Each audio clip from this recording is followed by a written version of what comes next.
What's up, guys? John and Travis here with another fantastic intro to another fantastic episode of Elbows Tight Podcast. John, how was that? It was good. I really enjoyed it. I think Drew's a funny guy. He's got a good personality, and I enjoyed the interview. Yeah, we have Drew Phoenix. He is a black belt down in South Florida. Guy is hilarious. He's big on social media, posts some fantastic, hilarious reels on his Instagram page. All of his links are going to be down in the description below, so make sure you guys go follow him because it is well worth the follow. He is hilarious, man. I'm just waiting for his following to blow up even more, especially because he does really relatable content. We talk a lot about that in the episode. So, John, what are some other things we talk about in this episode? I'll tell you what I really enjoyed is from a person that is non technology orientated. I understood when he was giving advice on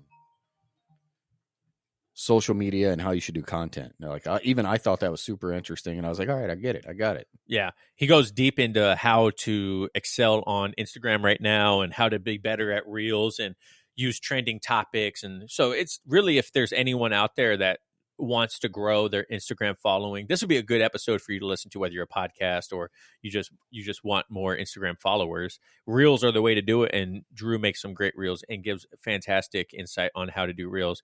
Also, we talk about gym enforcers. What else? Dick moves in jiu-jitsu and competitive jiu-jitsu. I liked anyone that has talks about Stevie Wonder. That's a good guy. Very true. Very, very true. And we also, a big part of why we had him on too is he is a Marine Corps veteran, combat veteran, and got to do some pretty cool stuff in the Marine Corps. So we talk about that at the beginning of the episode, being a veteran and how important jiu-jitsu and martial arts is for veterans in the mental health, because a lot of veterans commit suicide because of lack of direction and they don't know what to do after their service. So it's very interesting to hear his take on it. So hopefully you guys enjoy it and it doesn't throw you off too big of a loop from just jiu-jitsu. So go ahead and give it a listening. Give us some comments. Yeah. Hit us up on the Instagram. Let us know what you guys think of this episode. Follow us on Instagram, Elbows Tight Pod, YouTube, Elbows Tight Pod, or Elbows Tight on YouTube now. And then all of our links to all of our socials can be down below. So make sure you guys follow us. And that's pretty much it. Johnny, got anything else? Nope, that's it. All right, guys. Thank you so much for watching, and we'll catch you later. Peace.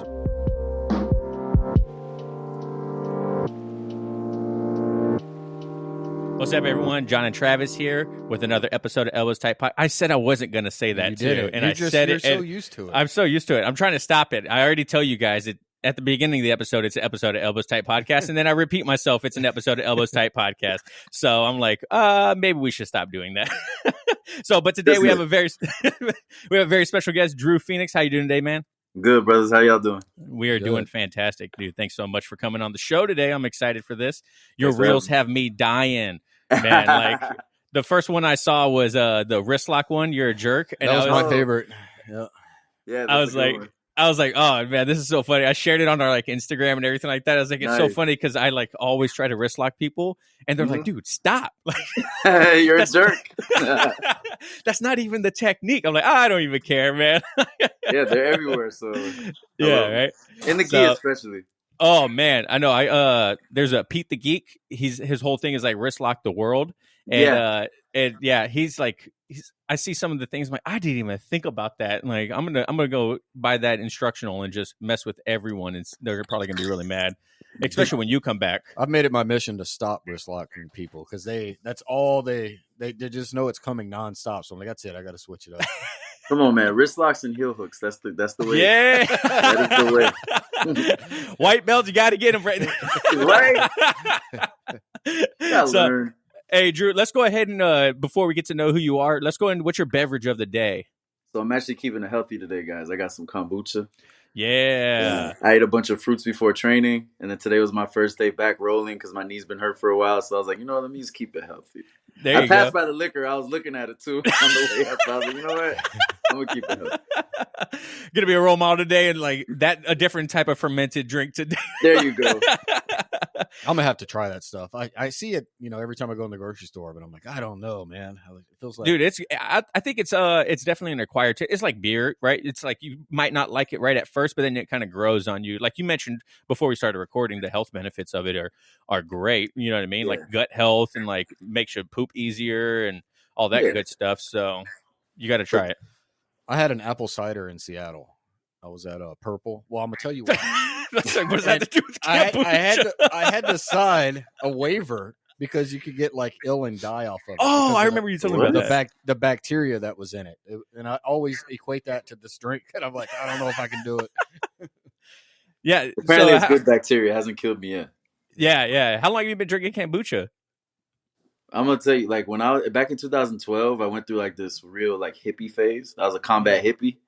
And I was drinking kombucha and all that other craziness. We went to Peru, did ayahuasca. Like I was on it. So. Yeah. I've only drank it a couple of times, and it doesn't really bother me too much. But I know people that like live and die by kombucha. They're like, you need to drink it like 20 ounces a day, and first thing in the morning. I'm like, chill out. You sound like a CrossFitter right now. It's like. That'll be our. Oh, and I actually won. This is interesting. I actually won a keg of kombucha. My first competition match at black belt was a no time limit sub only match, and the winner got a whole keg of kombucha. So dang. Yeah.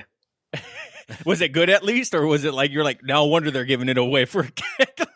It was good, but like having it in the keg, like all it does is keep getting stronger and fermenting more. So by the time I finished that thing, I was getting drunk off of it. Like, this is crazy. Like, I'm trying to be healthy. I'm over here getting hammered. Hammered breakfast. You know what I mean? That's so funny. All right. Well, hey, Drew, let's go ahead and jump into who you are and how you got into jiu-jitsu and everything. All right. So, Drew, Andrew, if the government's looking for me, I was in the Marine Corps for 5 years. I got out. I started training jiu-jitsu. And I tore my ACL in 2012, went through nasty depression, came out of that, got my black belt in 2020, started my own school, and been doing that ever since. Oh, I got a kid too. He's cute. Does he do jiu-jitsu? Man, he's 2, so he just like lives on the mats with me though. Like I always had a dream that my kid would live on the mats with me. And when he shows up, he's like, Daddy's gym. So that's a full-time job for you then, huh? Yeah, for sure. How did you get into jiu-jitsu? Was it in the Marine Corps with the Marine Corps' combat? What is it called? MAPS or McMap? No, that's not how I got into it.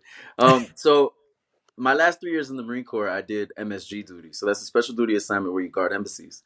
And I was in West Africa. Now, at this point, I didn't like UFC because I was like, if we're talking about 2006, 2007, I didn't like UFC because I was like, what are they doing on the ground? Right? Lo and behold, I'm black belt now. So I never liked it. But one day I got off a post and the Marines were watching Rampage versus Forrest for when they fought for the title. And when Rampage lost, Joe Rogan asked him, he's like, why'd you lose? And he's like, he just whooped my ass. Like, what do you want me to tell you? So that like intrigued me. So I went to post that night because I had night shift like a couple days in a row. And I just watched Rampage Jackson, all his interviews, all of his pride fights.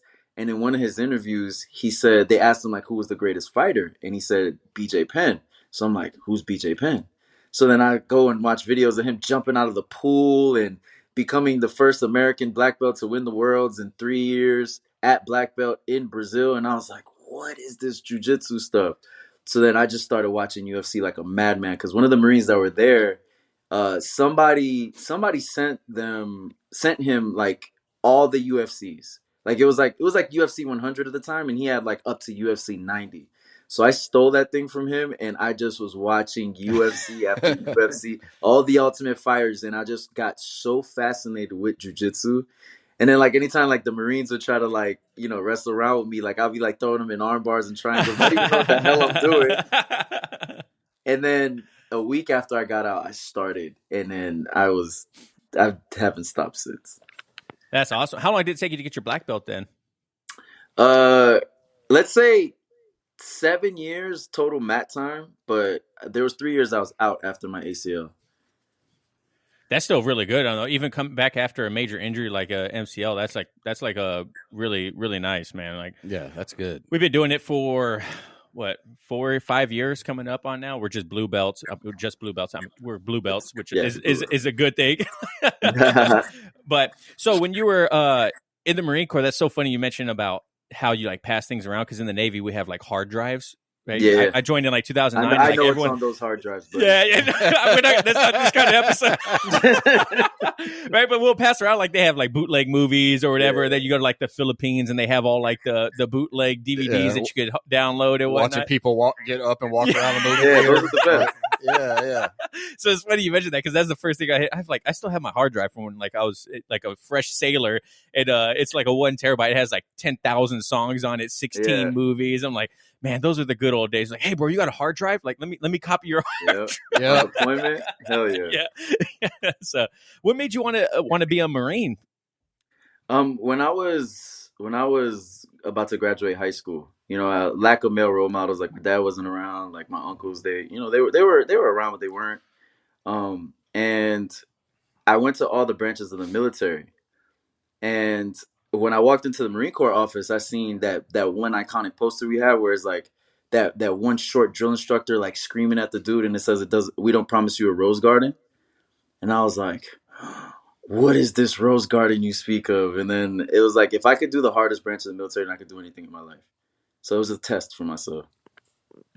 And the uniforms look cool too. I was gonna say that. I didn't want to like pat the Marine Corps on the back at all, but man, they got the sharpest looking uniforms, bro. Whenever they came on board the ship, I was like, all the ladies like, oh my god, it's the Marines. Like, that's nothing, man. We're you guys are like that too. Don't lie. No, our uniforms are horrible now. You can't tell a sailor from the Army or anything now. They all wear those camis. Now they're all trying to be like the same color digis and whatnot, and I'm like, well, it's better because we had that horrible blue digi camo for a while. I don't know if you ever saw that. I was like, when it first came out, I was like, everyone's like, oh yeah, it turns orange when you get in the water. The Navy ain't gonna invest that much money. Like, you fall into the water, your ass is dead. That's the quickest way to lose some sailors. They're like, we need to downsize. Turn those motherfuckers blue in the water. Yeah. It was dungarees for me. Yeah, I started off with utilities too. What year did you join? You said 06? 04. 04? Yeah. I was from 04 to 09.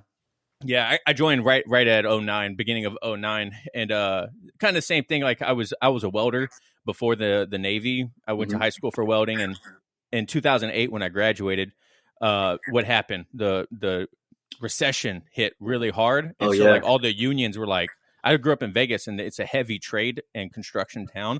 So once the recession hit, like all the construction stopped, and I was like, dang man, well it looks like I can't be a union welder.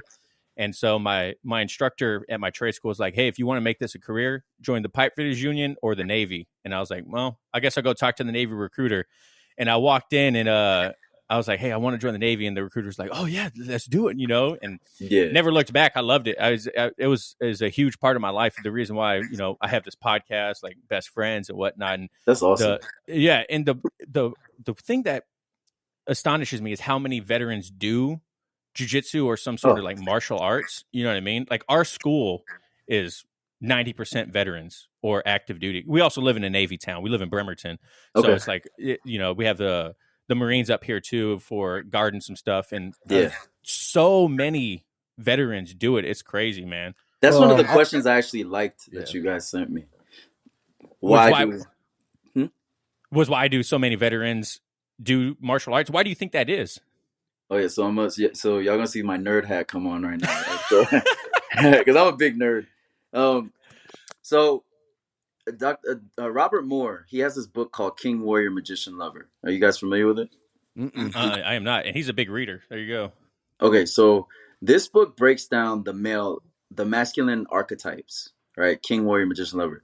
Now we all have them all in us, but you tend to lean towards two. And depending on where you're at in your life, right? So like when you're growing up, you're probably like, we were probably like warrior lovers, and now we're kind of transitioning into king magician. So like, think of the Ninja Turtles, right? Leonardo would be the king, right? The warrior, Leonardo would be the king, right? So the king issues orders, right? He maintains order of the kingdom. Raphael's the warrior, right? He just takes the orders of the king and he just executes, right? He just executes. Michelangelo would be the lover, right? He just loves everything that he's doing. Okay, and then Donatello will be the magician. He has skills. He's very skilled. He makes magic with things, right? So if you think about a person that will sign up to defend the Constitution versus all enemies, foreign and domestic, there is a warrior in you that just like wants to go out there and do warrior shit. Now, if you think about like the cartoons most of us watched when we were younger, it was like Ninja Turtles, like a lot of fighting. We all like Bruce Lee, like it's like those just that something about fighting that just we just liked, right? And I think it's so from reading the book, and seeing like what the warrior archetype was, it's like you don't necessarily have to be like an infantryman to like have the warrior archetype. You just a warrior in your spirit, which means that you just like to take action and you like to be fighting something. So you take a person like that joins the military, when they get out, they still have to fight something, or else we're going to start fighting ourselves, which is part of the reason why I feel like the veteran suicide rate is so high, right? Because it's not only combat veterans that this is happening to, it's all veterans, right? So you think about it, it's like we have something to fight for, but then when we come out, we have no direction. So we just start fighting ourselves. Yes. So that's why jiu-jitsu is so healing. It's because we get to have a place, a safe space where we could come to, and there's people of like mind, and we come and we exercise that warrior energy, get it all out. And then what happens after we train? We just sit on the mat and talk shit. Yeah, it's true, man. I think I'm starting really bad. You always hear about the therapeutic side of jiu-jitsu, right? Like people use it to, release energy and whatnot. I definitely feel like before I go to class, you shared this reel because like before jiu-jitsu class, like you're angry, everything road rage, Yeah, exactly. And then you get done with class and it's like everything, whatever, it feels so good. And I know there's a couple foundations out there that help veterans, especially, ones that from combat that use jiu-jitsu and martial arts and whatnot for those therapeutic reasons. Cause it feels so good. I think it's weird when you first start, like you wouldn't think that you like getting your ass kicked, but it's like, it's addicting. You know what I mean? Like you especially when you roll with a higher belt and you're like, dude, I'm just getting my ass kicked. You're like, but really, I just want to know how the hell to do this. Or you're going to be laughing if you're rolling with me, because I'm always saying shit like, what you going to do besides piss me off? What you think you're doing with that? Like, I love, you can tell, like, I love being on the mat. And you're right. Like that therapeutic value, and like they are companies. Like my gym is partnered with We Defy Foundation. Yeah, those ones. So you fit a certain criteria and you get to train for free for a year. So yeah, it's just something about it where it's just like that. You be pissed off and then you get on the mat and you get it out. I had to explain to my girl. She's like, she was watching UFC with me, and she's like, "How is it that you guys could beat the shit out of each other and then like hug afterwards?" She's like, "I don't understand that." And I was like, "It's just something about it." It's true. It's so true, man. And I think a big thing that in the military is that camaraderie, right? Like you go through adversity with each other, and so you build this special relationship. Right. Like some of my best friends in the world are from the military, and it's not, we don't talk with each other all the time. We rarely ever see each other. But when you see them, it's like, like, man, we've been through some shit. Yeah, exactly. Yeah. It's family. Right. And I feel like jiu-jitsu kind of fills that void of the camaraderie. Like to me, that's probably the biggest thing. It's not only is it therapeutic, but it allows you to go through something with someone else and have that common value. You know what I mean? Like, I agree. You see what they're made out of. You see it when you're on deployment. Like you see what people are made out of, like you see who they really are. And you also get that in jiu-jitsu because you can't fake it on the mats. So I just think you get like that same camaraderie, because there will be people on the match like, all right, this guy, I'm done with him. Same way when you're on deployment, you're like, like we're good. Like you can't hide. Mm-hmm.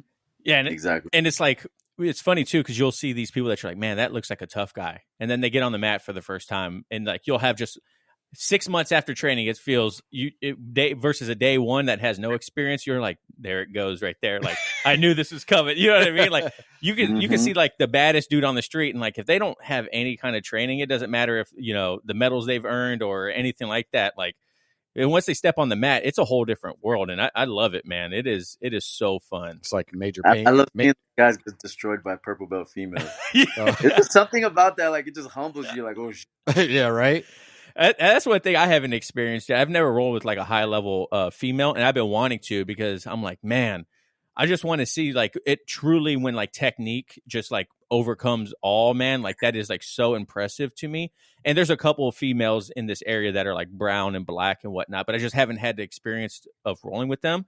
And I think it's like, that's just a testament to jiu-jitsu, right? Is like, or you like, if you watch like military BJJ on Instagram, like they always have like women beating up like other Marines and whatnot. I was like, Yeah, that shit is so funny because you know in their head they're like, oh, I ain't got to worry about that. And it's like, yeah, yeah. I remember as a blue belt, I was going against this female black belt, Sophia Armorante, and at this point, this is when there wasn't a lot of black belts, period, especially female black belts. So she was a brown belt, and in the worlds they did brown and black mixed. oh wow. I forgot who it was that she beat to win the worlds, but like it was some female black belt that was like multiple time world champion, and Sophia beat her and got promoted on the podium. So, I mean, she's like 4 foot nothing, like she's small, right? But she is like the embodiment of jiu-jitsu. So when I was a blue belt, we were training, right? And I jump on her back and like I sink my hooks in. I'm like, yeah, I got her. And a split second, I crossed my feet and her little leg came up, and I was like, ah! Right, but that was good for the ego, you know. It's like, like, I'm not just gonna smash her, try to outpower her. Like she understands jiu-jitsu way more than I do. Yeah, it's incredible what framing will do. Like you'll feel like you're crushing someone, but if they got some good frames in there, it's like, oh yeah, you ain't doing nothing. You're just tiring yourself out. Like go ahead, just keep going, man. Like you're just wasting all your energy and then make it easier for me after this. You know what I mean? Yeah, keep the elbows tight. Yeah, that's right, baby. So what was your service like as a Marine? What's like the thing that you missed the most about it? I miss the adventure. Right, there's a lot of shit that I did in the Marine Corps that I'm probably never gonna do again in my life. Right, like being able when I was on MSG duty, right, when I was on embassy duty, being able to travel to these different countries with a diplomatic passport. You know, I got a black passport. I'm going in the diplomatic lines, right? I'm living in different countries. Like I was in Africa, then I went to China. I got in trouble in China. I almost got kicked off the program, and then I went to. They sent me back to Africa, but I had a blast. You know, it's 5 Marines in a house. We have a house to ourselves. We had a maid, cooks, drivers. If we weren't working, then we could do whatever the hell we want, like within reason. But it was a blast. Like being able to do that. Like I'm never gonna work for an embassy again in my life. I'm not gonna be a diplomat, right? So that it was just such a cool way to travel. And I mean, war sucked, right? I went to Iraq in 06. It sucked, but there were elements of it that it's like, damn, like that was an experience, and it's something that I would never get to experience again. And it was pretty cool.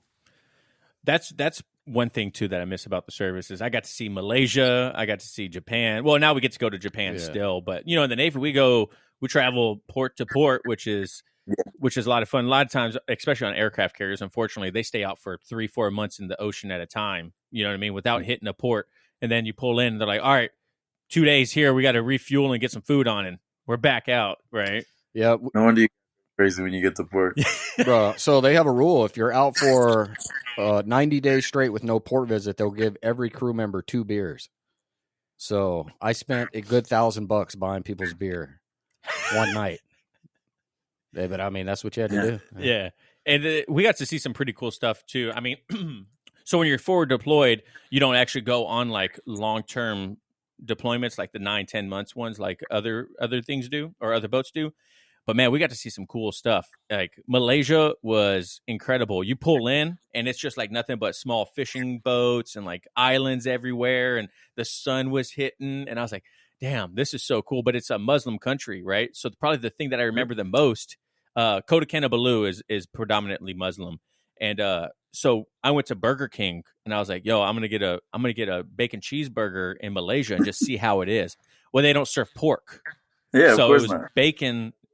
It was bacon made of beef, and I was like, "Well, this is interesting." You know, but I'm never going to go through that again. Like to your point, like I'm never going to go to Malaysia, Kota Kinabalu, Malaysia, and have a burger. Or there was an Indian food restaurant that was like literally a hole in the wall. I'm pretty sure they beat the wall out of the way to make it an entrance.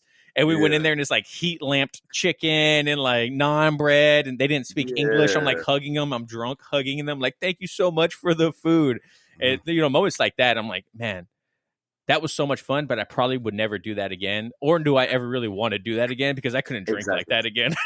Yeah. It was like doing the camel rides in Jebel Ali, and they bring you to some like water oasis, and we just drink beer. Yeah, we'll never do that stuff again. Yeah, I've never done that, but that sounds dope. Yeah, that was a lot of fun. Where in Africa? West Africa? Where was it? Djibouti or?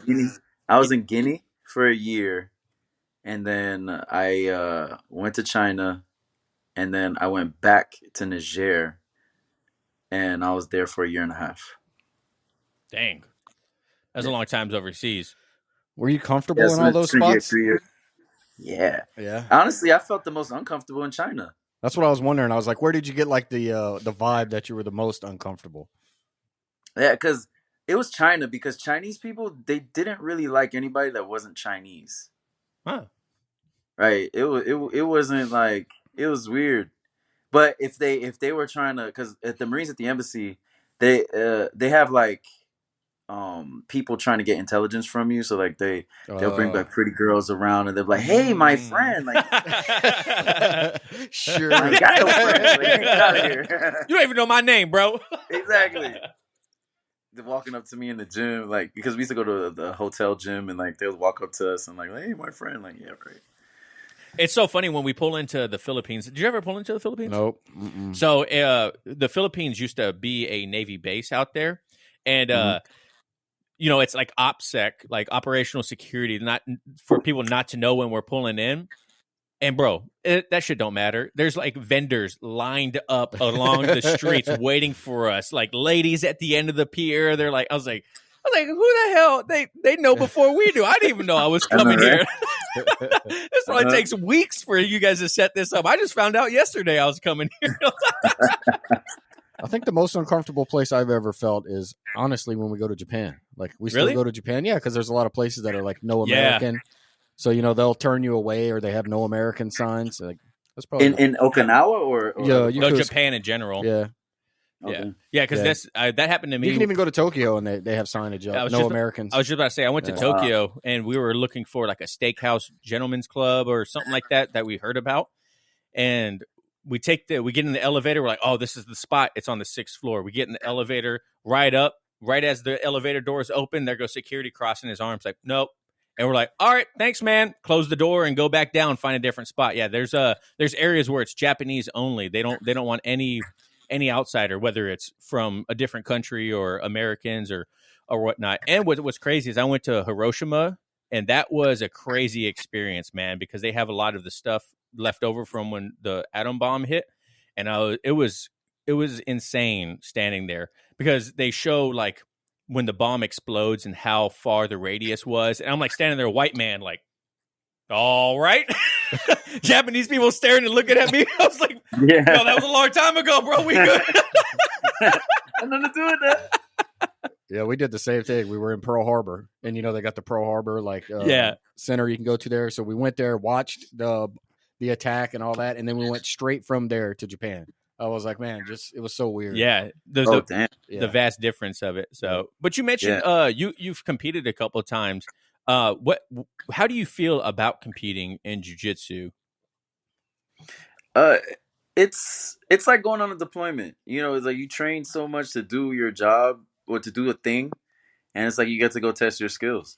I like competing. I encourage my guys to compete, but it's like if you want to compete, But I think one of your questions on the thing was, when should they start competing?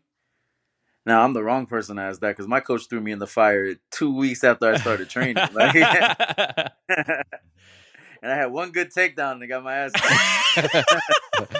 So I got to ask you, what's a walkover win? I looked you up on Smooth Comp, and it was like one win by walkover. I don't know what that is. That's when the guy signs up, he shows up, he weighs in, and then doesn't show up to the mat. Oh, do you think it because he saw you and he's like, nah, I'm good, bro. He saw me heel He's like, not today. He probably see me heel hooking everybody, but because most of those that because I only have one match at black belt on smooth comp, but most of those is when I was a brown belt, and at my school everybody kept getting leg locked. So I started learning leg locks from my boy Tony, who actually he was my first super fight in no-gi, and I beat him by points on a takedown in overtime. But he tried to rip my leg off. So uh, afterwards, I was like, you gotta teach me leg locks. So I started learning, getting private lessons from him, and then I started learning leg locks and bringing it back to my school. So we're talking about April is when I started working with Tony, and then that was in January when I'm like, you know what, I want to go test my leg locking skills. So let me do an advanced tournament. So I went did a new breed advance at brown belt, and I was I think I got like three heel hooks that day. Dang. Yeah. Out of 4 matches, the first guy I went against, he was like, I beat him on points, and then the last 3, no, I beat the guy by points, and then this guy got me in an outside heel hook, right? And I'm looking at him, and I just had a brain fart. I was just like, I'm looking at it, and like I'm seeing my heel just go pop, pop, pop, pop, and I was like, but I was so calm. I was like, tap, and then I just no expression, right? I just went to the side and I just sat down, and my coach is like, you all right? I'm like, yeah, I'm good. And I'm just waiting, and I had no idea it was double elimination. So then they call me back to Drew back on the mat. I was like, oh, okay. So now for the first time ever, I pull guard, right? Because I don't like pulling guard, but I pull guard. I was like, I'm not sitting here trying to do takedowns with my messed up ankle. And then I end up ripping apart this one dude's knee because he didn't want to tap. And I let it go the first time. I let it go because I grabbed it. I had him in the fully locked heel hook, and I just hear his knee going crack, crack, crack, crack, crack, and I let it go. And the ref and he looks at the ref. I didn't tap, and my coach is screaming at me, "You should have let it go!" And I was just like, "But I mean, I'm at a new breed. Like this is not like IBJJF or ADCC. Like I'm not gonna hold this kid and break this kid." All right. And so then I was like, "All right." So then I get him in another heel hook and just cracking his knee, and then I just let it go, and I end up winning. And then I got the guy who heel hooked me. I got him back, and then I won the finals. So that day I was just heel hooking everybody. So. That's so funny. Do you think that there should be a certain level of skill or knowledge before they learn something like a knee bar, heel hooks, toe holds, things like that, even wrist locks? Because wrist locks, if you react wrong, you're going to break your own wrist in a wrist lock. You know what I mean? So I have this saying in my gym is like I heel hook white belts because my white belts know heel hooks. Right. So here's my theory behind it.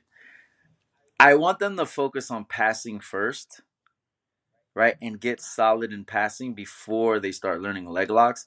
But I'm not gonna keep the leg locks away from them too long. I think once you get to your second stripe, you already understand the concept of not ripping submissions, and then at that point, teach you a straight ankle lock. Right, straight ankle locks are cool.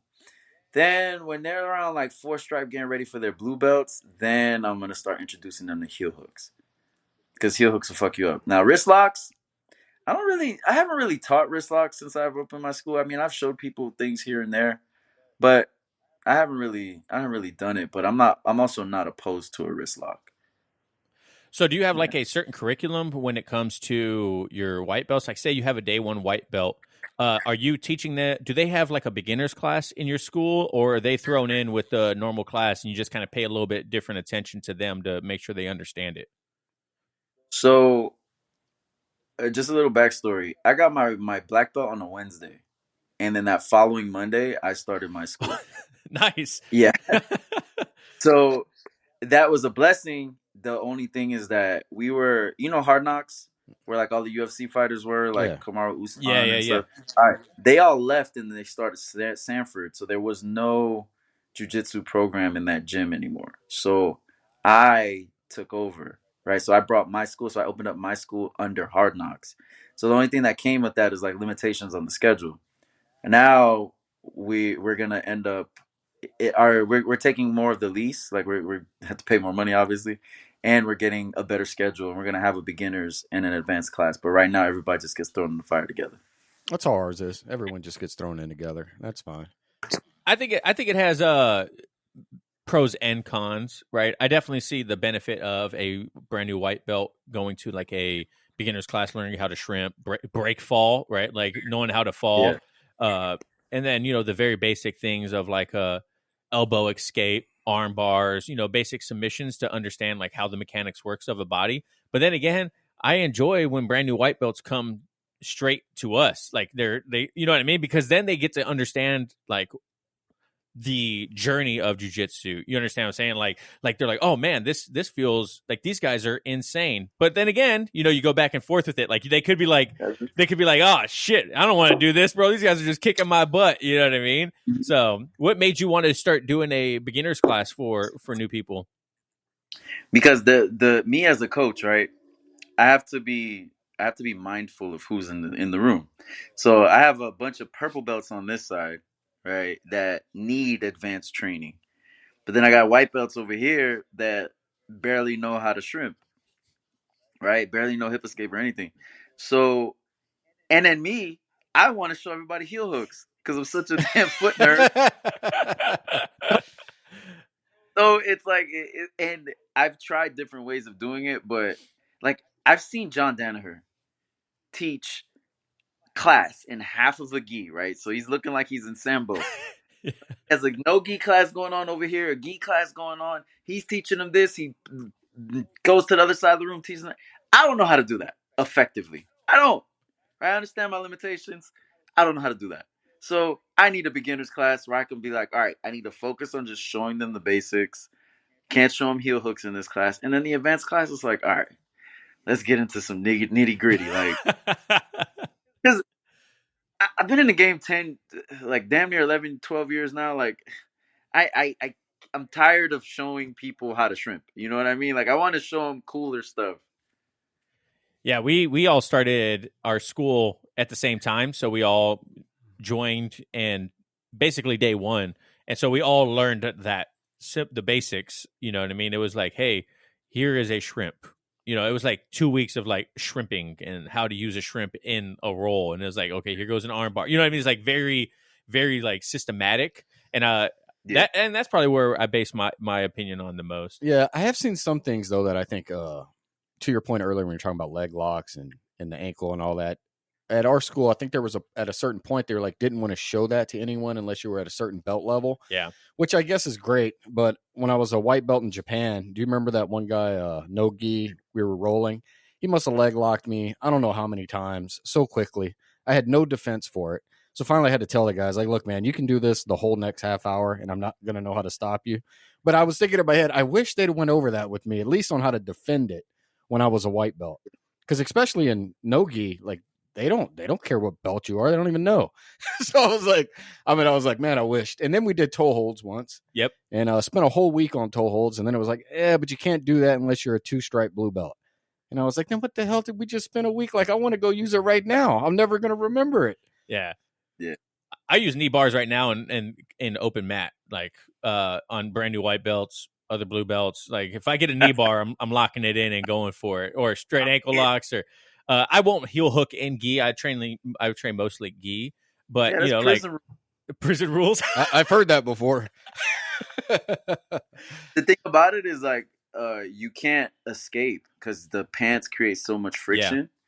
Yeah. And with leg locks, bro, to escape, you got to be spaghetti legging and trying getting your leg out of places. Yeah, so in the gi, it's prison rules. Yeah. So we always hear this prison rule thing. This is a great segue. What are prison rules to you? Well, I should tell you, the first time I heard it is I threw a wrist lock on our professor, who's a black belt, and I should say I had only rolled with him once before because I was working in San Diego and I flew back. And I was like, all right, I want to be respectful. I hate when I roll with a black belt if I don't know them because I don't know how hard I can roll. Like, if I go hard, they're going to be like, this dumbass blue belt needs to slow down.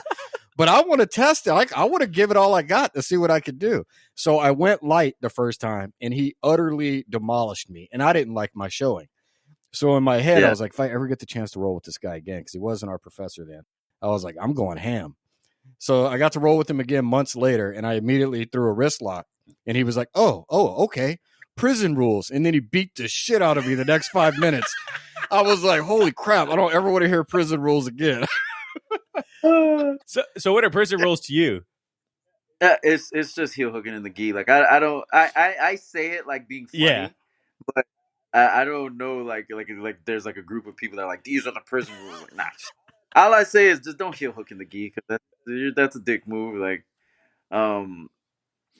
but yeah, that's the only thing. Just heel hooking in the gi. I can't really think of anything Oil else. checks. Come on, man. Oh, I know people that when you're in 50-50, they stick their big toe in your ass, and, just, like, hell, that's not cool. Right? We boys, come on, bro.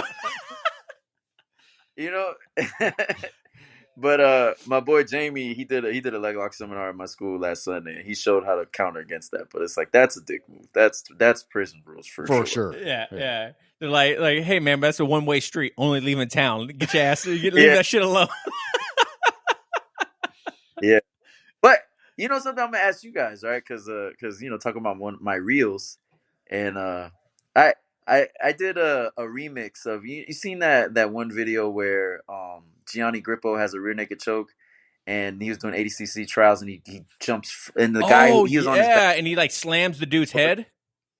Yeah, so I created that reel with my cousin, right, and we reenacted it, and like when my head hit the floor, like I made it look like oh, like I'm pissed off now, right, like I'm about to go fuck him up. So my question that I asked in the caption was like, should you always leave it to the refs, or when should you take matters into your own hands? Like, how would you handle that? Because I've seen people, like, okay, I understand we're grappling, and Gianni could have let go of the choke, but he didn't let go of the choke because he had a nice choke, right? He didn't want to win. But slamming somebody face first on the mat because you fucked up and you let your back get taken, I think that's just a dick move. Like, yeah, we're fighting. Yeah, you know what I mean? It's a high level tournament, but I didn't think that was cool. I think that would, that would make you deserve a punch in the face or something. Yeah. What do you guys think? Yeah, absolutely. I think there's still, like, even though we're literally trying to strangle each other, I think there's some sort of like minimum respect that you should have for each other. Like, if someone taps, fucking let it go. You know what I mean? Like, even if, like, I don't know, because kind of like to your point, like if someone doesn't tap and you're like cranking on their stuff, breaking their shit, and you're like, look, man, I'm not trying to like destroy your life for a $5 medal. You know what I mean? Like, I think there's like a mutual understanding of like, there's like some sort of like personal respect. Like, you're a practitioner, I'm a practitioner. I'm not going to slam someone on their head. We're a community, right? Like, who wants to be known as, Orlando Sanchez, right? The guy that like almost broke what's his name's arm because he got the underhook. Yeah. Like, that's a dick move. Like, I wouldn't be down with that. And I would be thoroughly upset, like, if someone else, like, I'm not saying we have to be friends, but like, even if I don't know you, I'm not going to do like something that is like a straight like asshole move. I feel like that's just all ego. Like, you just got way too much ego. Like, it's not in me to do that to somebody. But when I was at a competition last time, I did watch a guy tap, and the guy let go of his submission. The ref didn't see the tap. So the guy just, even though we all saw him tap, he ended up going through, like, the match kept going and ended up beating the guy. And the guy was like, he tapped. And we all saw him tap. And I was like, damn, but he was trying to be a nice guy and he let it go, So I was like, I don't know. How do you handle that in your school if you see something like that happens? Do you kind of pull them to the side, or are you like, yo, Shark Tank? That shit don't happen in my school. Well, I'm just saying, you never know. What if like someone drops in, and then like do you have like a gym enforcer if someone starts kind of bullying people, or you know what I mean? Like, how do you handle something like that? Oh yeah. I have my purple belt enforcers. Right. I got my cousin Devin, who's also my business partner, and then I got my my other purple belt, Desi. They look like Bebop and Rocksteady, like just wow. big dudes, right? But really good at jiu-jitsu, and I was like, hey, he needs some discipline. Like, I just kind of nudge him in that direction. Or I got Big Greg, who's like a giant blue belt, strong as shit. Like, I'm like, hey, big, he needs. I just go right by him, and I'm like, hey, that guy needs some extra love. Make it extra spicy, And so that's how I handle that, right? The visitor comes, they're being a dick, they're gonna get one of the enforcers, and they're gonna get their ass kicked. Yeah, but I'm also gonna if they can't do it, like one time, like I think I sent Greg after somebody, and he was like he's gassed. He's like, bro, I just got done. What are you doing, man? And I'm actually gonna make a reel like this where at the end of Avengers, the second one, where Thanos like walks in and the thing opens and he puts his hand in the Infinity Gauntlet. He's like, I guess I just got to do it myself. Yeah. I got that. It's like, I'll just do it myself. That's a good one. I like that. We'll release this after you post that one. Yeah, I'm actually gonna do that. I'm probably film it tomorrow. Yeah, that's funny though, because that's one thing we talk about is that, especially school owners, they talk about like, I have a good community. Like usually our students aren't like that. It's like, well, what about the new guy or the guy dropping in? Like, then what do? Do you just stop them and say, hey, we need you to leave? like no, I think it. No, but I will kick somebody out. Like, because these are my boy Gabe, he calls them his jiu-jitsu babies, and like that's how I feel. Like you as a professor, like these are your tribe. This is your family. Like nobody like one time my brother, they go to open mat and they in some brown belt like fucks him up. But he was just telling me just to say that the brown belt was like good, but like like he just messed him up. Like he didn't make it.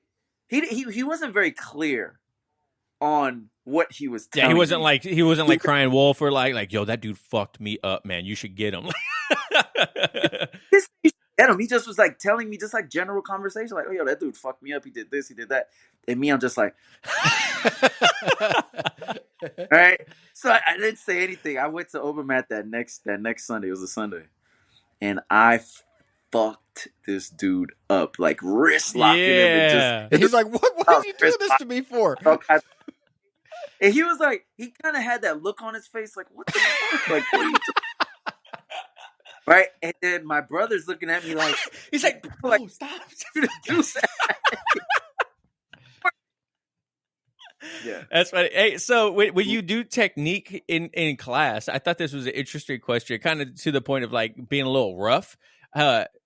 Our professor one time used me for technique in front of the class, and he was trying to prove a point on how fast a submission will come on. I think it was a bow and arrow choker, something from the back. And he's like, I need you to escape from this. And I was like, what? And then he puts me in the shit, and I was like, I'm like, oh. I was like, in front of the whole class. In my head, the first thing I thought, I was like, I wasn't teaching. Like, I wasn't doing anything wrong. Like, why would you go so hard on me in front of people? And he's like, I didn't mean to do that. I was like trying to show how fast the submission could come on. He's like, but you didn't do anything. I was like, you caught me off guard. Like, what did you expect? Like, so how hard when you're like demonstrating, like, do you have those moments where you're like, look, I'm going to actually put it on you so you can see, like, so everyone can see, like, the shit's quick. Like, you gotta make sure you move if you feel it coming. Do you have the moments like that? So I understand what your professor did, but I don't go about it that way. But I understand it because when I was coming up, my professor used to be like super rough with the person that he's demonstrating on, and I didn't understand it until I became the professor, because you're trying to show the effectiveness of the move. So you're not necessarily trying to be a dick, but like you're putting it on, like especially when you do the rear naked choke correctly. Right, like the way that John Danaher shows it, where you're like this, and you pull the elbow that way. That shit sucks. It comes on fast, and demonstrating that is not a walk in the park. No. So you're just showing the effectiveness of the move. Yeah, and that's what he tried to tell me. He was like, I was just trying to show everyone, like I said, and I was like, man, I'm not gonna lie to you. I felt like I was getting spanked in front of the class, like I did something wrong. I must have not have been there that night, because I would have loved that memory. Yeah, I was like, everyone looking at me. I was like, a tear about to come out my eyes. I'm like, what? That'd be another good reel. I was like, when you get your ass kicked in front of everyone, I'm so sorry. What did I gotta make that. So how do you handle like when a blue or white belt in class is like trying to help? Like, let me rephrase it. How do you differentiate if someone's trying to help someone with the technique or trying to coach someone with the technique? You know what I'm saying? Question. Like, because there's plenty of times when like a white belt or blue belt is in class and they're like trying to critique how to do something. I'm like, that's borderline. You're trying to coach right now. You know what I mean? Like, how do you differentiate that? Okay, so I there's some white belts that I have, well, white and blue belts, right, that try to do that, and I talk to them to the side, right, because it's like less talking, right? Let me do my job, you know, and that goes into just being coachable as well, right? Because that's my biggest pet peeve is an uncoachable motherfucker. I cannot stand it. If I tell you that you're doing something wrong and your response is I know, it drives me crazy. It's like if you knew it, you would not be. Sounds like my 13-year-old son. I'm like, well, you don't know. That's why I'm telling you. Right? But there was one day that I had one of my blue belts. He was getting prepared for a competition. So he was on like the airdyne and he'll jump on the mat and he'll go, right? So one of my white belts, he's a competitor as well. And he has good initiative, bad judgment. Like, he loves jiu-jitsu, always sending us memes and shit, and like always like he's really into it, right? So he means well. Right? So he's like, "Hey, don't do it like this, do it like this." And my blue belt was like, "Yo, with all due respect, shut the fuck up." And all I could do was laugh because I'm like, yeah, he shouldn't be coaching right now. Maybe not the best thing to do as the leader, but I didn't care. It was real. It was like, man, like he probably should shut up right now. I mean, sometimes that's just you just gotta be blunt with it, right? Like because now I'm pretty sure that person would probably never ever one coach that person again, and then two, they're like second guess, like, am I about to get told to shut? I'll tell them all. I have white belts ask me, "Hey, can you?" I'm like, "Bro, don't ask me. I can't teach shit. I don't know shit. I'm still trying to learn shit. Don't ask anyone else but me." Yeah, even our the guy that owns our gym be like, "Hey man, can you help teach the kids class?" I'm like, no, I can't. Like, I can't teach anything. I know my weaknesses, and I'm not a good teacher. Sorry. Shit, we do the 3, 2, 1 clap, and I'm already forgot what I was supposed to be doing. I'm like, oh fuck, I'm in class. You expect my dumb ass to teach you how to do that? Oh, that ain't gonna happen, man. You'd like me as a student. I tell the professor, I'm like, look, man, you got to talk to me like I'm a dumb motherfucker. Like, break it down even more. Move my arm where you say it needs Arnie to be. style, baby. Yeah. Grab it and put it where it's supposed to be. I get it. I get it. And also, even though I'm the professor, right, I understand that there are some people in there that do things better than me. Like Desi, he just loves the darts choke, right? And that's his focus. He can darts people from just about anywhere at this point, right? If somebody asks me how to do a darts choke, go ask Desi. Right? Because I understand, like, he understands darts chokes way better than I do. Go ask him. So the being coachable thing is like, I'm a black belt and I'm still coachable. Right? And he's like, you never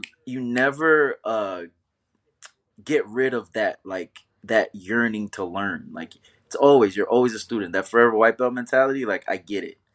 Because you always want to learn, and if somebody could do it better than you, learn from that person. It doesn't matter what belt you are. Yeah, the last guy we just talked to, he spoke about that. He's like, it doesn't matter what your experience level in jiu-jitsu. You could be a coral belt or a brand new white belt. If you talk to each other long enough, there's going to be a moment where both of you learn something, right? Because there's things that people forget as a black belt that are day one brand new for white belts, and they're like, hey, so why don't I just do this? And you're like, oh shit, I completely forgot about that. Like, you know what I mean? Like, why don't I just stand up? Yeah. That's why it's cool to, like, granted, sometimes you want to stay away from the bigger white belts, the spazzy ones, a couple first dayers, because you don't want to get injured, but also they're going to give you a different look, right? So, and also speaking about that, right, you're going to, like, that same concept. We had this one white belt when I was a brown, and this dude loop choked the shit out of me. And I was like, what did you just do? And apparently, his first night, he learned the loop choke, and that's all he practiced and all he did every single time he showed up on the mat. Because we were mostly gi school. My school right now is no gi school all day. You might as well be 10th Planet Fort Lauderdale. But anyways, he just was loop choking everybody. So I was like, yo, like, how did you do that? And he broke it down for me, and I was like, oh, okay, cool. Like, if you focus on one technique like that, you'll you're be an assassin. So you can learn from the white belt too. What is Bruce Lee's quote? I don't fear the man that practiced 10,000 punches. I fear the man that practiced one punch 10,000 times. Right? Like, But then again, I feel like if you just like I talked about this with one of my buddies. Like, there's some like blue belts out there that'll have like black belt technique of like an arm bar or something. But the second they're out of their element, it's like, well, it's easy game. Just don't put them in their element. You know what I mean? Well, it's easier said than done. Oh yeah, for sure. You know what I mean? But you were talking about how Desi is the Darce guy. At what belt are you throwing them to that person if they are, that person? You know what I mean? Like, if it's a blue belt, like a experienced blue belt that just happened to be good at north-south chokes, and you're like, look, that dude crushes with north-south chokes. Are you still going to throw him to the blue belt even though he's a blue belt? Yeah. Yeah, for sure. Because you've attained a level of mastery with that technique, and you have something to show us all. That's smart. And with that mentality, your ego doesn't get wrapped up into the rank. Because especially when I was in the Marine Corps, like, I understood that you have to respect the man first, right? I'm dealing with grown people here. Now, also from the Marine Corps, there is a rank structure, right? So I do believe, like sometimes I gotta check people, because I'm not like a dictator type at all. I like to laugh and joke and smile and make jokes, but like, I can't just have you like, hey Drew. Like, yo, you better throw a coach or a professor in there. Sometimes, like, understand, like, yeah, we're cool, but I'm still a professor. I still put the time in on these mats to be respected as such. No, I completely agree with that. Yeah, absolutely. How do you work your promotions? Do you do like a test structure, or is it just you think someone's ready? I could just I could do it the way that I do it now, because I have a small school. So I see it. Like, you just see when they evolve. Right? I just look at them. Like, my brother, for example, he was a blue belt for a while, but he has attendance problem. You know what I mean? He shows up sometimes. All right. He's the talent that refuses to work hard. It's funny. I have my brothers that train jiu-jitsu, right? I have two. One of them is the talent that works hard, and the other one is the talent that refuses to work hard. Right, but the talent that works hard, he's my white belt. Like, he's gonna be one of the best white belts in the world. Like, he has a double leg to a Darce. That's nasty. Can't beat me though. But he's gonna be good. I got some really good white belt competitors. I got 3 that are just monsters. So, what the fuck was I gonna talk about? I forgot what I was gonna say. Promotions. How do you do your promotions? Oh, promotions. Yeah. So I see it. So my brother, he's a pro belt now. He went to Texas and he came back, and he just started to chain techniques together. So I seen him go from like guillotine to triangle to omoplata, back to triangle, trying wrist locks, like, constantly. And I was like, I seen it one day and I'm like, what's going on here? So then I see him. So I start rolling with him, and I'm like, he's like tapping my head and like, making feints and stuff. And I was like, what you gonna do besides piss me off right now? And next thing I know, he grabs my like wrist and pulls me, and like, he gets an inside trip, and that's my takedown. But the way that he set it up was completely different from the way I do it. So he took me down. I was like, oh shit. He's ready. Right? So I'm like, okay, like, that was another thing in my head. And then I just kept watching him, and he kept over and over just being consistent with that constant attack. And so it's like, I seen his evolution. So it's like, he's a purple belt. You know what I mean? I can't take that away from him. He's a purple belt. So that's how I do promotions right now. Like, I could just tell. And especially if you go to competition, you start murdering everybody. And then we got visitors that you're murdering. It's like, all right, you're getting promoted. Oh no, the competitions, and when your students are getting ready, do you feel like they should always hunt the submission and then win by points on default? Or, well, like, what's your mindset there? Yeah, yes. I agree 100%. Because remember that first match that I told you about, where I just took the dude down and he destroyed me? All he kept doing was getting in half guard, knee sliding out, and getting right back into half guard, knee sliding out, going into mount, let me get my half guard back, knee slide. That's all he did. So he had like 30 points. Boring. But it was like boring as hell.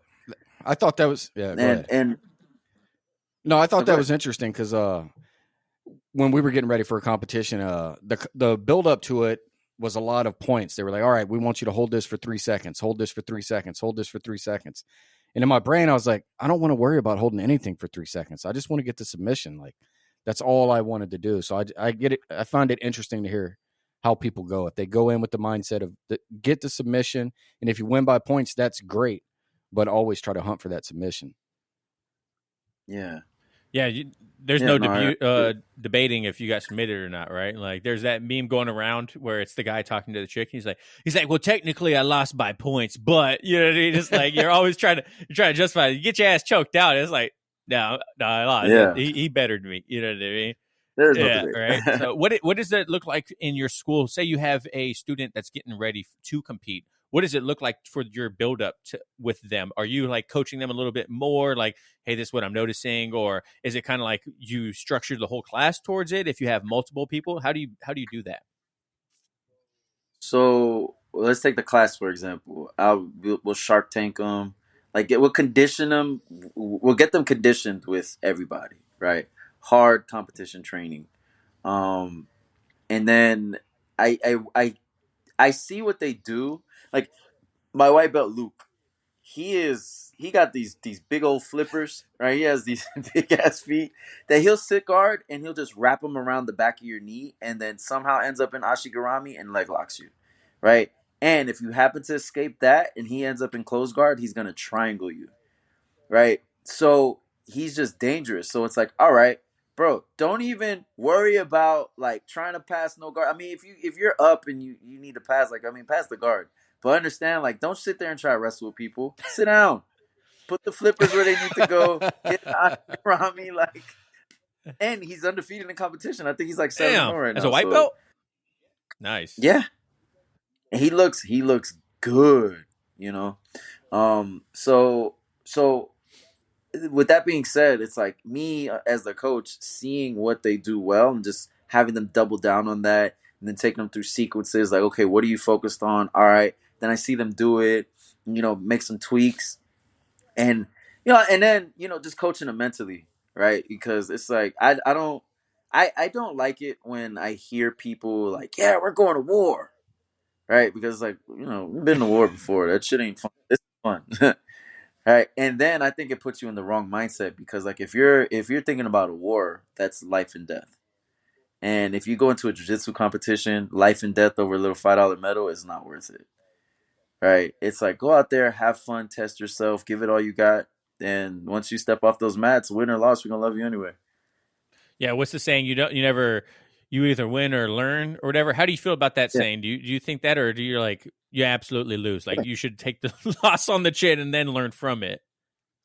No. It's you win or learn. Yeah. That's interesting to me. It's like, because even in class, well, there's no someone once told us like there's no win or losing in class, right? You get everyone's there learning, like, but competition is where you like win or learn or whatever. Like, yeah. So if you have someone in class that's like going a little too hard, or they have an ego, or they're getting down on themselves because they're not making that progression, how do you coach them to be okay with that then? So like a person that's like down, like they feel like they're in a rut. Yeah. I just tell them like to find something new that gets them excited. Like, that's what I do with myself. Because you think like just being on the mats for so long, like you need things to constantly keep you excited. Like, it's a relationship. Like, you have a relationship with jiu-jitsu and you have to water it and nurture it just like any other relationship. So it's like, let's say like with Lucas, for example, how his thing is straight ankle lock and triangles. Like, all right, well, what is an arm bar and an omoplata look like for you?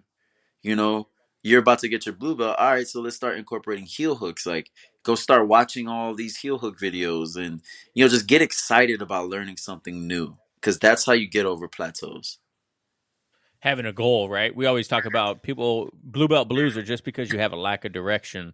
You feel like you're comparing yourself to other people and whatnot. But if you start setting small incremental goals, you can start overcoming that. Like, I just want to learn to heel hook. I just want to learn to 50-50. Retain my guard. Retain your guard. I mean, that's probably my biggest thing right now is in class, if we play like open guard, I'm like, this motherfucker's passing this shit real quick. Bro, I am terrible at this shit. I hear you. Yo, all you got to do is just remember, if they get your head, you're dead. That. Right? All you do is, like, when they're coming around, for the most part, they just want to get your head with their biceps. So you just gotta just post on that. So you post on the bicep and just make sure that they don't get your head, and then, like, get your frames. And then one thing that Gordon Ryan says to do is, like, instead of pushing your frame into them, you just go up towards your head. It makes them real light. So if you just so the way that I coach my guys is, like, I'll have them grab the bicep and then let the person on top fall into their frames, and then just push them up and then get your knee in. It works. Damn, it works every time. Right. And so, like, if you're trying to pass my guard, I'm not worried about shit. I'm just looking for your arm, and I just post on it. Well, I hope nobody listened to that. I was like, that beautiful thing about doing this podcast, we get privates all the time, we're bro. We're gonna edit that. We're gonna edit that part out and just keep that to ourselves. This is not going to be the Instagram reel that I'm. So we mentioned earlier about, speaking of Instagram reels, like, you've been posting a lot of reels, and then I read your descriptions whenever you post one, and it kind of goes into, like, how to grow on Instagram and social media. You want to go a little bit deeper into that? Like, what makes a good reel? Starting off, like, what makes a good reel? Because you have some goddamn good ones. I'll tell you that. There's some of these are hilarious, man. Thank you. So the number one thing when it comes to a reel is to be yourself. Okay. So I know one of your questions on there was, like, should, like, white and blue belts be showing techniques on Instagram, right? Yes, I do show techniques in my reels, but I said in one of my captions, yo, you don't go on IG looking to learn jiu-jitsu. Like, if you really want to learn from a video, go invest in the money and go buy John Danaher or Gordon Ryan's DVD, right? You're going to get the most in-depth information from that. They're going to break it down Barney style. Me, you're going to come to my page for entertainment, the main thing, right? I like to be funny. I like to be fun, and so the number one thing is just to be yourself, right? Which is why, like I'll be acting and I'll just be doing stupid shit. You know what I mean? My girl's triangling me in that last one I did. Yeah, today, I saw that right? one. Yeah. Yeah, I have fun because I like to have fun. So it's like, I love jiu-jitsu and I love to have fun, and that's the most that you're gonna get from my reels, right? So be yourself. The second thing is use trending audio, right? And you know what the trending audio is, like, by on the bottom left corner where it has the song, you'll see the little music icon or an arrow pointing up like this. If there's an arrow pointing up like that, that means that there's a lot of people using it. That means that it's trending, and it'll give your video a chance to get more views, right? So use a trending audio or an audio that fits your video perfect. So the one I posted with my girl with the triangle, it has like 26,000 views, and it's only this is it hasn't even been 24 hours, right? It's spreading like wildfire because the Stevie Wonder song, I can't, it isn't she lovely, yes. Right? It's like, here she is trying to strangle me. It's like, isn't she lovely, right? For whatever, the song just goes perfect with it. The people liked it, so naturally they're gonna interact with it more, right? Because you want to get people to interact with your stuff, right? So you can have a reel that you like, right? That you just love, and you post it and it gets like 200 views. It's like, wow, right? Then you have a reel that, like, you don't even like, that you just did because you had to post something, and next thing you know, that thing has like 300,000 views, and you're like, holy shit. Then you get the ones that you like and the people like, and that's the gold. Because I have a video that has 1.7 million views right now. Yeah, and it was just me doing a skit from the Chappelle Show where he's like, I'm one of the baddest motherfuckers alive. I'm one of the best singers, hold my drink, bitch. And I did it, and the caption I used was like, when you get your first stripe on your wife, or something like that. And I had a bottle of water in my hand. I got my belt tied all fucked up. Like, I put a wiper. Right? And then when it's like, hold my drink, bitch, like, I put the water bottle. Yo, that thing, first of all, I was the one that put that audio on Instagram. So it's like this is like Drew Phoenix original audio. Like I took it from YouTube, I put it on Instagram, and you know the thing that gets people to share, right? It's relatable, okay, but also nostalgia. Nostalgia is like jet fuel onto on relatable shit. So that Chappelle show is like we all remember the Chappelle show, we all love it. So not only does that video have 1.7 million views, but it's been a trending audio for the last like 2 months. Dang. Right. So whatever I did, like that video right there is a perfect example. Like I cracked the code with that one. Right. I'm trying to figure out how to reinvent that, but it'll come, you know? It's funny because one of the reels I recently saw I thought was freaking hilarious. I think actually it's someone at your gym. She was like taking someone's back and she like hooks their arm and she's like, I'm just gonna scoot in here. And then she like scoots a little bit closer. She's like, we've been trying to connect with you about your cars. Like, oh no, that was me. Yeah. That was so freaking funny, man. I told my wife about that one and she's like, I don't really get it. I was like, I know you don't really get it, but it's jiu-jitsu and it's funny. And I put like when you catch a troll in real life, right? Because people could relate to that. It's like, yo, like if you, like some of these internet trolls be brave. And it's like, yo, you could tell you were bullied in school. Like you're hiding me, no posts, no nothing, no picture, and you're just sitting there talking shit. Kevin Holland just took up I don't know if you saw it, Kevin Holland from the UFC. He just took up a troll that was DMing him like, why you dodging me? You may be a black belt. I'll tap you, blah, blah, blah. I love that. And Kevin Holland said how'd it started and then went to like a video of them in a cage and no-giing it up and just choking the shit out of this guy, right? And he's like, how it ended. I was like, well, you got to understand, like some people are the real thing. Like you could try to be the internet tough guy all you want, but yeah. But when it comes time, I had a troll yesterday. It was like, oh, you'll still get stiffed in a real fight though, and then I just said pull up, right? You know, I tag my school. Like I tell these, just show up. Like you want your ass whooped that bad? That's what we do. Yeah. I'm not gonna sit here and get into the fucking battle of words with you on the internet. Like you could show up, you sign the waiver, we could go. It's so funny you mentioned that because we had a buddy who was a senior chief. He's an E8 well, he's a master chief now, but at the time he was an E8 in the Navy, and he was at our school. And he was going to like the end of the day meeting with all of his sailors, and he's like, "Hey, so you know this is how it is, blah blah blah blah. And if you have a problem with that, you can meet me at Pacific Northwest Jiu-Jitsu at 6 p.m. Tuesdays and Thursdays." And the motherfucker showed up, got his ass whooped. Never straight up. Yeah, he showed up though. Yeah, he showed up, and he was like, "All right, senior, I'll catch you later, bro." Yep. Show up, sign the waiver, and we could handle this like some grown ass men. Like, come on. It's funny you mentioned the internet trolls too, because I follow Mason Fowler, and he talks about all the time. He's like, "Yeah, I have like white belts, blue belts with like BJJ in their tag." Talking about how I'm doing like my technique's wrong. Like, I will literally murder you in real life. You know what I mean? Like how soon should someone put BJJ in their tag on Instagram? I don't know. I don't even have BJJ in my name. You know what I mean? Like, I don't know. I see what he's saying though. Right. But I think the BJJ thing, because I think Jiu-Jitsu Dummies asked this from somebody too, and it was like, I don't know, man. Like I don't have it in my name. So it's like the boots that get the Marine Corps tattoos in MLS school. It's like, what are you gonna tell them? They're in the Marine. They're a Marine. You know what I mean? They could get their big old eagle over an anchor. You know, like it's one of those things. I don't know. That's somebody smarter than me. It's funny you mentioned that too, because in the Navy, I see him wearing those with those big old tats, and I'm like, I don't know, man. That's the same thing that comes on my computer screen at work.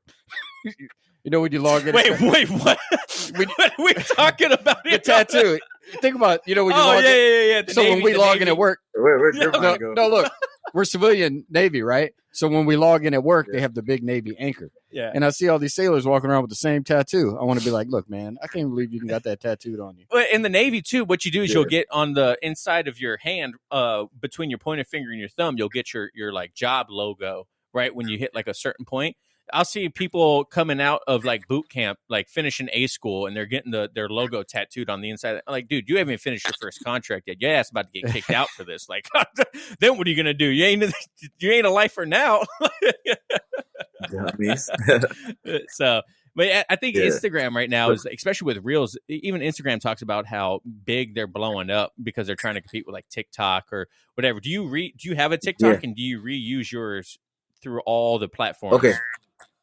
So good question, right? So now going back to what you said about the Reels, do not use your TikTok videos on Reels. Because Instagram is in direct competition with them. So if they see the TikTok watermark, you're not going to get that many views.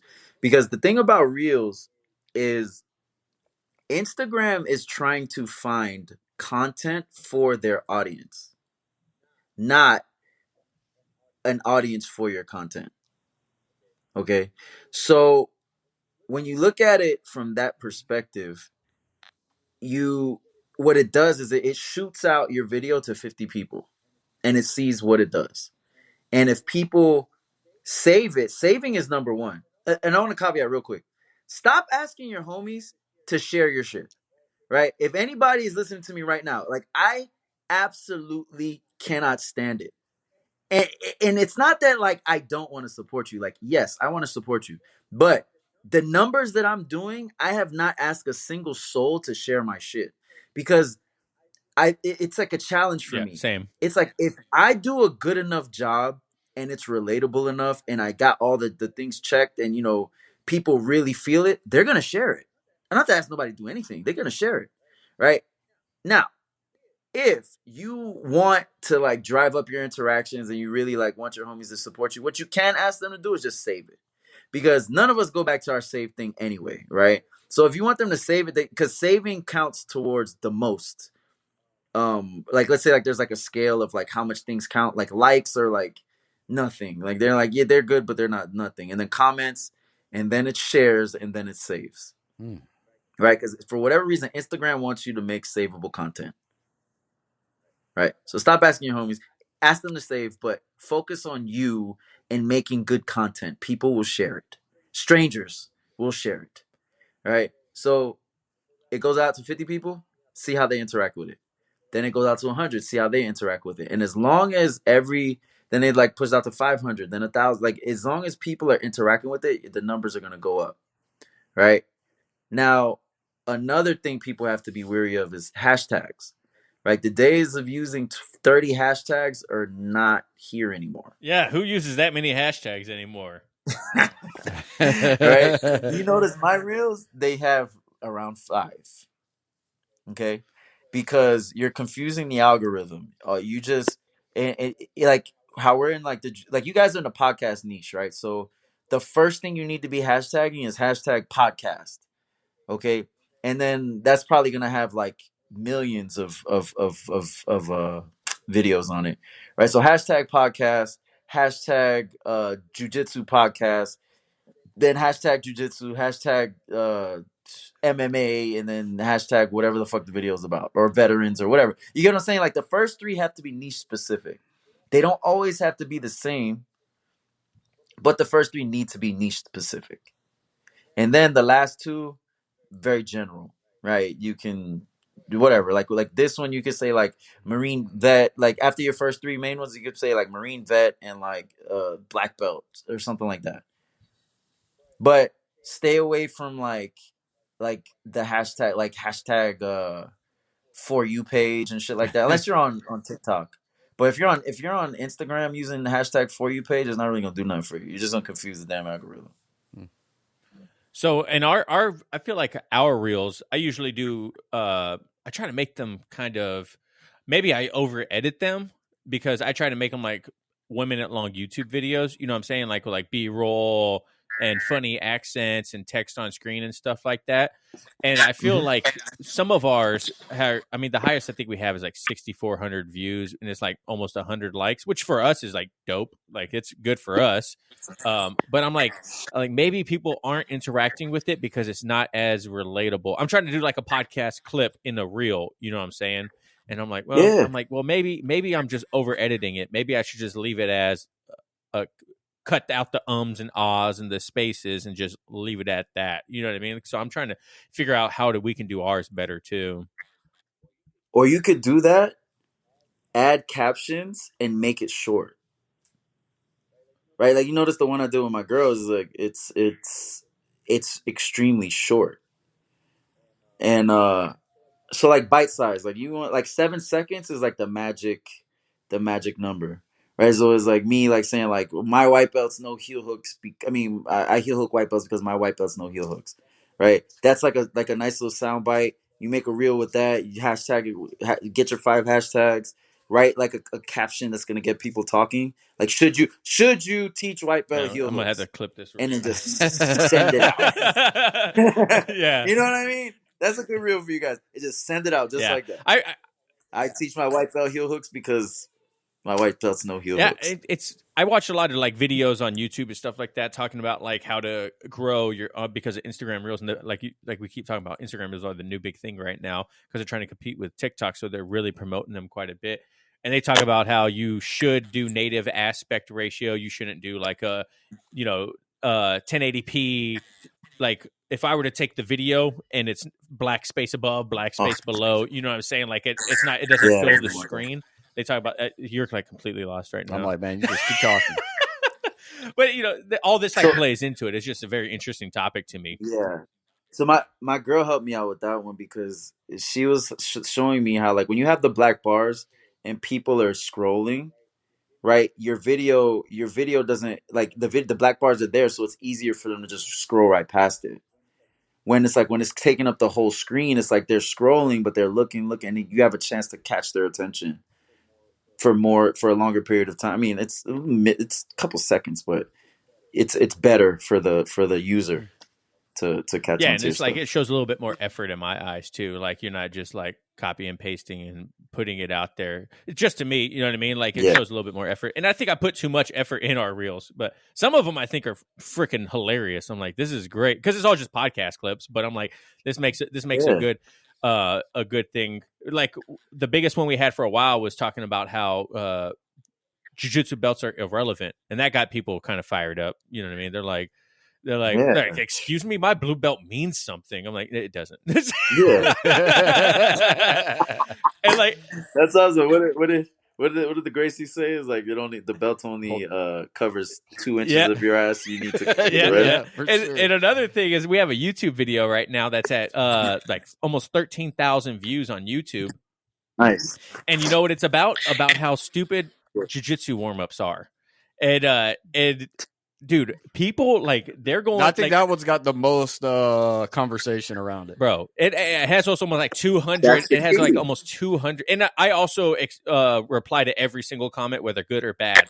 And but it has like almost 200 comments, right? Even on Instagram, I reply to every single person, whether they're trying to troll or whatnot. And dude, like people are like going to war in these comments about jiu-jitsu warm-ups. Do you let's I just want to ask this question. How do you do your warm-ups? Is it like jiu-jitsu specific or is it like a CrossFit workout or is it jiu-jitsu? That's what I want to know. Are we doing 600 push-ups if we drop in? Like I ain't trying to do that shit, dude. I actually overheard my purple belts. Also, they were skipping warm-ups. I like it's a universal thing. They love me because they was like, man, Drew doesn't even do warm-ups. Like, so they show up to class on time because I do warm-ups with jiu-jitsu. I don't for a beginner's class, like, yeah, you should be shrimping and rolling and doing all that craziness. But for the advanced guy, it's like, bro, if you don't know it by now, you're not gonna get it. So let's just focus on jiu-jitsu. You know what I mean? So I'm not a warm-up person, but I have a female black belt at my gym, right? And she teaches, and she's very traditional with like her style. Like she makes them run, and she makes them, but she took over all my gi classes, right? Because fuck those pajamas, right? She took over all the gi classes, right? And so when you have the gi on and the belt, like it's more traditional. So yeah, like warm up and do that craziness in the gi. But when you doing some no gi, man, go warm up with some like leg lock drills or some wrestling, and do something fun. That's like a deciding factor for me now. I'm gonna go watch warm ups. Do I want to go to this place or this place? Like that's where it's at. When we were in Japan, I'd hook you in quick. When we were in Japan, the purple belt that was leading the class, he was like, look, if you guys want to warm up, you should probably show up 15 minutes early because we ain't doing that shit. We're jumping straight into technique. And I was like, and so when we came back to America, the homeland, I'm sitting here running 1.5 miles in a circle doing 30 push-ups. I'm like, fuck this. I'm like, my fat ass tired as hell now, bro.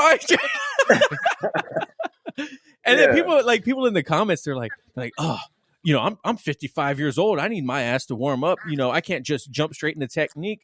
And I'm like, well, show up early to class. Someone did not like that. Let me tell you, I told someone they need to show up earlier to class, and they're like, do you know what I do for a living? Like, no, I don't actually. To me, I need as much practice as possible when it comes to technique, and every little bit to me counts. You know what I'm saying? Like, I have ADHD. I barely pay attention half the time anyways. Like, doing a podcast, doing a podcast is hard as hell. Like, I'm like sitting here trying to focus, like, but it's like I need as much practice as possible, and doing like an arm drag to like a back take or passing the guard, just slow, like Toriando passes or whatever. To me, that shit like works great. Like, I feel super warm by the end of that, or like knee slicing or whatever. But there some days, like our school is a traditional warm up. It's because Cody, the gym owner, he owns the other side of our school, which is a CrossFit gym, which started everything. So he's big into fitness, and so we'll do running around the mats. We'll do like a 10-minute warm up, and I'm okay with like a 10-minute warm up. That's not too bad for an 1.5 hour class. It's not too bad. But man, I've heard some horror stories. Well, my favorite warm up that we've ever done is Sean had us roll for the first 20 minutes of class, 5-minute rounds. That was my favorite warm up I've ever done. And you get it out the way because you know how you're always like just ready to roll, right? And so that was one thing that I learned. I forgot who I learned that. It was somebody on YouTube that talked about that. I was like, I felt like I was in mental zen. So sometimes what I do, and sometimes what I do is I'm like, I'm forcing you guys to roll light. So you catch something, release it, and just flow through the position. Flow. And granted, I got to repeat myself 1,000 times while they're trying to do it, but it actually gets them the flow roll and gets them to warm up, and you got the roll out of the way. So now they're more receptive to the technique. They're not just looking forward to rolling. So there's genius in that. Yeah, people talk about how you need to warm up because I don't like this argument, but they talk about how you need to warm up and you need to get tired before class because that way you focus more on technique when it comes to rolling. And I understand what they're trying to get at, but I don't know, I feel like you shouldn't have people doing 100 push-ups, 600 sit-ups, like that. There's a little bit of make you do 50 arm bars. Yeah.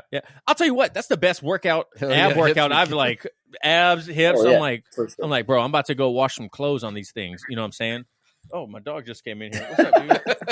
That's my dog. Hold on a second. Let me get him out of here. Hey. Oh, good. Hey, so while he's away, I'm gonna talk about something else with the reels. Right. So hopping on trends. Right. So you see, so I was just talking about another thing with the reels while you were gone. Hopping on trends. So there's trends that you'll see, like you'll be doing on the explore page or the For You page on TikTok, and you see people doing the same kind of video over and over and over and over. Right. Incorporate those trends in your niche. So my first video that got over 100,000 views, it was a trend where you know that song, "There's Somebody That I Used to Know." Yeah, Gaio, I think it was. So so the beginning of the song it goes dun dun dun dun dun dun dun dun dun. So the trend was like looking like you're making your eyes move, right? So my thing said when you ask how a black belt looks when you ask them to roll. Right, so I was like, dun, dun, like just sizing them up. Yeah. People got so pissed, but what I did is I knew that was gonna get people pissed off, right? And then I just made sure in the caption I was like, yeah, but I don't do this at my school, but it's an old tradition. Like, what do you guys think about it? Is it really disrespectful to ask a black belt to roll, right? So you have people trying to light me up in the comments, and I'm just like, read the caption. Read the caption. That's not what I do at my school. Read the caption. read the cat all day. So it just drove my interactions through the roof, and it got up to like 207,000. That was my first one to really hit. And yeah, so the premise of that is like I hopped on a trend, and I made what I did with the trend, I made it like controversial. Because these social media platforms love controversy because it drives interactions through the roof. So what you guys did, what you did with the warm up thing, you know what I did with the whole belt thing. Like we start touching on those topics, and people like get people fired up, and you hop on a trend. Like your views are gonna shoot through the roof. Yeah, that one was really funny. I shared one today, and it was like black belts in 2022. And it was like, "Hey, professor, you want to roll?" He's like, "Yeah, by all means, man." And they roll, and the white belt catches him in the armbar. He's like, "Man, you're getting so much better." And it's like asking a professor to roll in 1996. It was like, "Hey, professor, you want to roll?" He's like, "Do you see what's around my waist?" He's like, "I'm going to make you regret ever asking me." And he's like, beats the shit out of this white belt. And he's like, "Don't you ever ask me to roll again. You know who I am? I'm your professor." And I was like, man, I've heard some horror stories. Like people were actually like that back in the day, but it's relatable, right? Like it's That's how I came really? up. That's how you came up too? You don't ask a black belt to roll? Let me have asked Cyborg to roll. You would have whooped my ass. Like, you know what I mean? You're like, no, I'm not going to do that with you. I'll choke you. I'll choke you for 5 minutes straight. How about that? Yeah. But then, like when I hit like high level blue and purple, I used to walk by the higher belts and be like, I'm not asking to roll. I'm just available. Stretching. All of a sudden, you're like, hey, you guys got anyone? Yeah.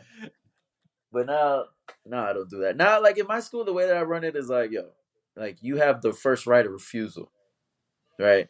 Somebody asks you to roll and you don't want to, like if they're a higher belt, like because most higher belts, like they're trying to get ready for competition or whatever, or like their body's broken and they're not gonna really want to roll with like that the super spazzy white belt. Like that's cool, they have first right of refusal. But that whole like it's disrespectful to ask them to roll, it's like that's something I never even knew about when I first joined. Like there's some traditions that I still hold that we learned when we first started. Like I turn my back to my instructor when I'm tying my belt, bow on and off. You do that too?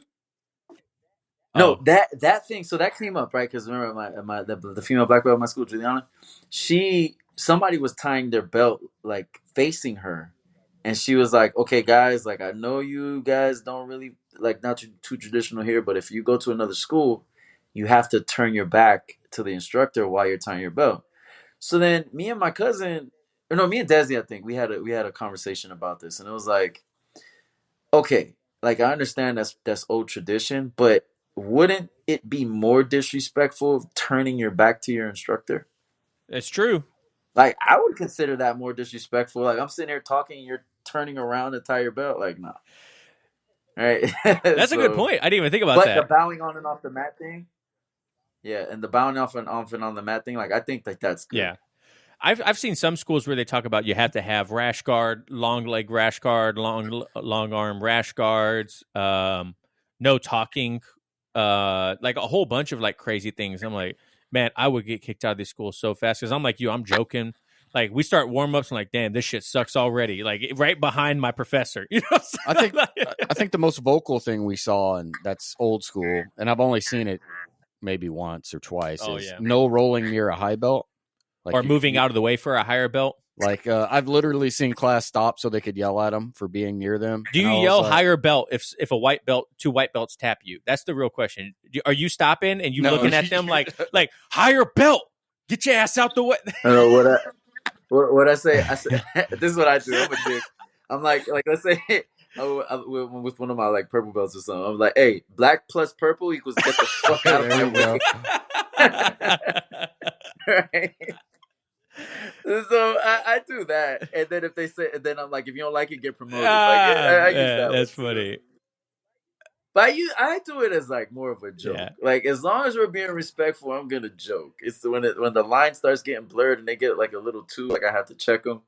But other than that, like I just tell them, hey, black plus blue, just get the fuck out of my way. Yeah, I joke around now. I'm like higher belt. You see these two stripes on me, bro? You better get out my damn way. Like I don't even care if you have another blue belt. Move. Yeah. But hey, John, you got anything else for Drew? Real quick, do you watch movies? Are you a movie buff or anything? Have you watched the Art of Self-Defense on Hulu? You got to watch that. Oh man, it's a dark comedy and it's got a lot of jiu-jitsu in it. You got to watch that one. Dude, it's so funny because you're gonna watch this and you're gonna remember this podcast, and then you're gonna go watch it and you're gonna be like, I want to come back on just to talk about this movie. It's a martial art movie that makes fun of like all the stupid traditions we have in martial arts. It is so freaking funny, man. It's really good, especially when it comes to promotion. There's a whole scene in there. The whole time we're talking to him, I was like, God, I hope he's seen this movie. And if he hasn't, I have to tell him to go watch it. Wait until promotion night in the movie. It is hilarious, man. It's really good. So, Art of Self-Defense. It's really good. So, Art of Self-Defense. Check it out. Nothing else. Hey, Andrew, I just want to thank you, let you go. We've been going at this for a while now. Holy crap, I didn't even realize it, man. Time flies when you're having fun, right? Yeah. You get to connect with like-minded people and have some good laughs. My face kind of hurts. I'm going to like stop smiling so much. So, hey, if people want, absolutely. Great, if people want to follow you and see these fantastic reels that you create, where can they find you at? At Drew_Phoenix. On Instagram, or just Drew Phoenix on all the other platforms. I got a YouTube that I got too. Just Drew Phoenix. Drew Phoenix everywhere. DRU and then PHOENIX. That's where you can find me. Make sure you save all this shit. So I don't want to forget. Save all your homies. I wanted to tell him your name reminded me of someone local to Washington, and you'll probably want to Google this. But we had a amateur MMA fighter that used to dress up like Batman. And he was the Phoenix, and he would go and intervene in Seattle and stop crime. So he did this for 2 or 3 years, where he's like straight up patrolling Seattle. A real vigilante. Yeah, this is a few years ago, and like whooping ass on the streets of Washington. But you should look it up; it's pretty funny. Jiu-jitsu? Yeah, he was. I don't know if he had jiu-jitsu. He was an amateur MMA guy, but he was a big guy. So you should look him up. He retired and the Chaz happened, so obviously he was doing good for a little bit. So, but hey, Drew, thanks so much again for coming on the show today. Thanks, John, for hanging out. Man, it was a blast. I can't wait to see all the interactions with this one. Probably some people are going to light up the comments on it, but let's go. So trolls, I'm waiting for you. Let's go. So thank you guys for at home for listening and watching, and remember, no oil checks here. Don't close the browser. Don't close the browser yet. Thanks, guys. Yeah, and no heel hooks in the gi.